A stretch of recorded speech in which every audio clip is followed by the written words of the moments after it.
the Tassie Devils might become the Tassie Thylacines because there's political upheaval going up in Tasmania. And so naturally everyone just wants to know, how is that going to affect the AFL?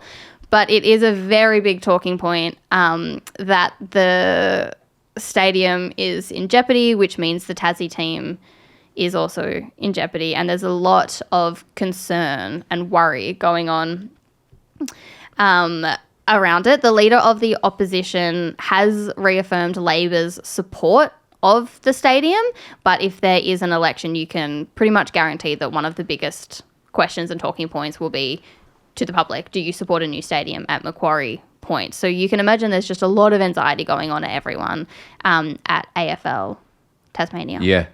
And Kath McCann, who has been on this show as a mate, I was on the TV today in tears talking about this and how much it's affecting her. It would be a horrible thing to be working under the cloud of going, am I going to have a job anymore? Or more so, like, more than that, just that, but like something I feel passionately about every day. And created something that's amazing. And feeling like you're constantly waking up not knowing and there's hard challenges against you. That's not to take away, though, for me, from the perspective of Tasmanians who really think that they can't afford to do it, and they're really, it's a smaller community and people who really are at arms about it. It makes me think, well, firstly, my gut feeling is it is going to still happen. I feel like if push came to shove, I really feel like the AFL would figure it out, maybe. But then also, Tassie, I feel like can just still figure this out. But then there's another part of me. What do you think?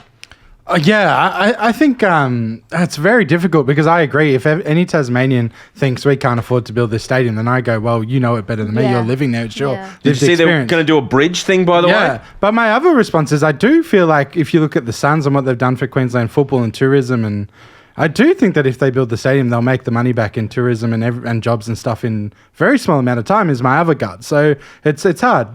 And there's another part of me that goes like, even if they can get it up and they can do it in a financial way that everyone feels okay with and it does bring back money and it does do this, part of me also thinks that, like, is this just a flag that maybe this community, this place, isn't a place that is going to be easy ever because it's such a divided community. It's not a whole community going, yes, we can't afford this, but we want to make it happen and we're happy to invest in it.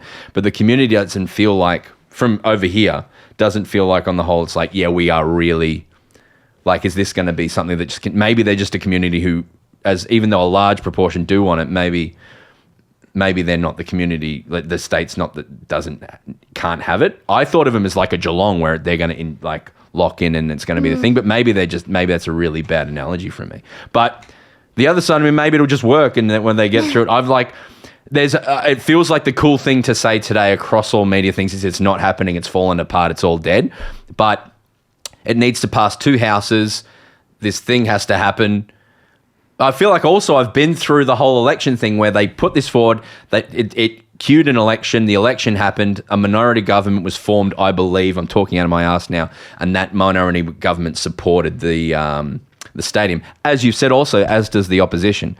So it just seems extremely complicated and very acrimonious down there as far as politics go. Yeah. And it's like, I don't know the way forward with it. And I did see one take online that was like, well, good job to Tasmania for not like bending at the knee to the AFL and what the AFL are demanding, which I think it'll be interesting to see if this does fall through, who carries the blame. Yeah. Yeah, well, the AFL has just very firmly said, they set a really high standard, said if you want a stadium, it's got to be so self-sustaining, it's got to have its own stadium, it's got to be this and that. And then Tassie said, yeah, okay. So, and the AFL's been staunch in saying if you don't do the thing that you agreed to, that we just won't do it, which is, but that position from the AFL kind of doesn't take into account that includes the AFL looking really stupid and shit. And Andrew Dillon, a new CEO, even though Gillan McLaughlin put Andrew Dillon in this situation, it does make Andrew Dillon look a bit silly because it goes, Gillan McLaughlin guaranteed a 19th license and under you it's fallen apart. So I don't think he'd love the look of that. But yeah, and I think they'll figure it out because it's just so many people also are so excited for this to happen. Jack Rewald alone. Yeah. Yeah, so much Rum'un. work, years of work and investment and stuff. So I hope it goes ahead. And it's what they cracked that 100,000 members. I know it's just the $10, but they have already had so much groundswell. Yeah, that's what makes me think like the community does want it. They just kind of grow in the stadium. Maybe, I don't know. Or maybe there's a vocal amount who don't. But my thing would be, on the worst case scenario, if this league doesn't happen, then we should explore acquiring Rum'un. Yeah, Okay. That's a good idea. How much? He could be our mascot. Yeah. How much could we get Rum'un for? Well, if it's a fire sale, then we can really... Like $3,000. He has nowhere else to go. Yeah, it costs more on shipping probably. But We can go to Tasmania and go get him. Yeah. Isn't it 2 puppeteers? It's one puppet, which is also why it was so impressive. It was just one puppeteer in there carrying so I that. have to get you trained up, Marns. Okay. I'm going to be Rum'un just walking the streets of Melbourne. It seems like there's a lot of core strength required for that Rum'un. Is that right? Yeah, I'd say so. Yeah. Yeah. Are you doubting my core strength? Yeah. Hey. Yeah, I am. Yes, I am. No, you do Pilates, don't you? Yeah. I've and you heard should be a that's really dancer. hard. Yeah. Yeah. Yeah, that's 2 core things that you would need a lot of core strength. Yeah. Yeah, well, the only dancing I don't do ballet classes anymore, but I do dance around my house a lot. How would we find out who's got more core strength, you or I? What's a measure of strength? Sit-ups.